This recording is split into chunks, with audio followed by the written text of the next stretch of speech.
ಸ್ನೇಹಿತರೆ, ಶ್ರೀಮಂತರು ಶ್ರೀಮಂತರಾಗ್ತಾನೇ ಹೋಗ್ತಾರೆ. 1 ಕೋಟಿ ಇರೋನು 10 ಕೋಟಿ, 10 ಕೋಟಿ ಇರೋನು 100 ಕೋಟಿ, 100 ಕೋಟಿ ಇರೋನು 1000 ಕೋಟಿ, 1000 ಕೋಟಿ ಇರೋನು 10,000 ಕೋಟಿ, 10,000 ಕೋಟಿ ಇರೋನು 1,00,000 ಕೋಟಿ. ಈ ರೀತಿ ಶ್ರೀಮಂತರು ಶ್ರೀಮಂತರಾಗಿ ಬೆಳಿತಾನೇ ಇರ್ತಾರೆ.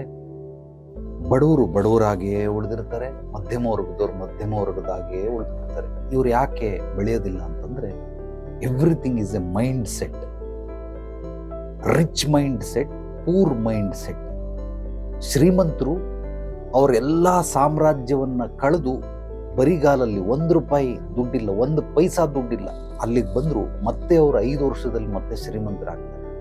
ಆದರೆ ಈ ಪೂರ್ ಮೈಂಡ್ ಸೆಟ್, ಬಡತನದ ಮನಸ್ಥಿತಿ ಉಳ್ಳಂಥವ್ರು, ಇವರಿಗೆ ನೀವು ಶ್ರೀಮಂತಿಕೆ ಬಂದರು, ಲಾಟ್ರಿ ಹೊಡೆದು 1 ಕೋಟಿ ಸಿಕ್ಕಿದ್ರು, ಅವ್ರಿಗೇನಾದರೂ ನಿಧಿ ಸಿಕ್ಕಿದ್ರು, ಅವ್ರಿಗೇನೋ ಪೂರ್ವಜರ ಆಸ್ತಿ ಪಾಸ್ತಿ ಸಿಕ್ಕಿದ್ರು, ಒಂದು 3 ವರ್ಷದಲ್ಲಿ 5 ವರ್ಷದಲ್ಲಿ ಮತ್ತೆ ತಿರ್ಗ ಝೀರೋಗೆ ಬಂದ್ಬಿಡುತ್ತೆ. ಕಾರಣ ಏನು ಅಂತಂದರೆ, ಅವ್ರಿಗೆ ದುಡ್ಡು ಮಾಡೋದು ಗೊತ್ತು.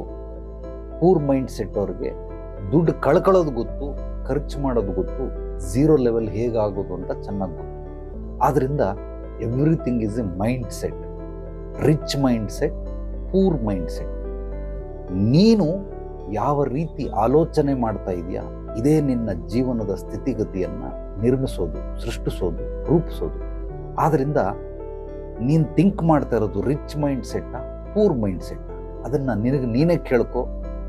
ಅಲ್ಲಿಂದ ಇಲ್ಲಿಗೆ ಬೇಕಾದ್ರೂ ಬರಬಹುದು, ಇಲ್ಲಿಂದ ಅಲ್ಲಿಗೆ ಬೇಕಾದರೂ ಹೋಗಬಹುದು. ಅದು ನಿನ್ನ ಒಂದು ಬುದ್ಧಿವಂತಿಕೆಯ ಲಕ್ಷಣ.